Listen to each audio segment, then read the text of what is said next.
RTO કચેરી મોડાસા ખાતે માર્ગ સલામતી સપ્તાહ 2025ની ઉજવણી કરવામાં આવી। વાહન ધીમે ચલાવો, ઘરે તમારી કોઈ રાહ જુએ છે। રાહ જોતા બાળકો અને પરિવારના સભ્યોના ચિત્રોવાળું આ બેનર તો આપણે ઘણી જગ્યાએ જોયું હશે। માર્ગ પર થતા અકસ્માતો અને મૃત્યુના કિસ્સાઓ નિવારવા અને લોકોને આ બાબતે જાગૃત કરવા માટે વિવિધ કાર્યક્રમો અભિયાન ચલાવવામાં આવે છે।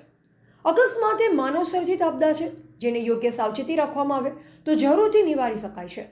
અકસ્માતમાં કોઈ વ્યક્તિ એકલો મૃત્યુ નથી પામતો, તેની સાથે જોડાયેલા અનેક સંબંધો પણ ભાંગી પડે છે। ક્યાંક નાના બાળકો અનાથ બની જાય છે, તો ક્યાંક માતા પિતાનો એકનો એક સહારો છીનવાઈ જાય છે। ઘડીભરમાં હસતો ખિલખિલાટ કરતો પંખીનો માળો વેરવિખેર થઈ જાય છે।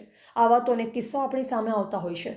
આવા કિસ્સાઓ રોકી શકાય છે। જરૂર છે માત્ર સાવચેતી અને જાગૃતિની।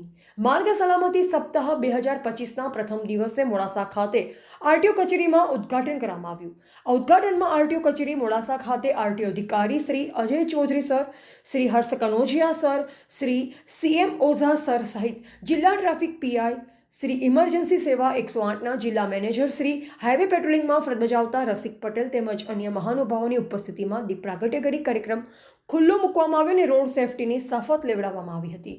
રિપોર્ટર દિનેશ પટેલ, અરવલ્લી।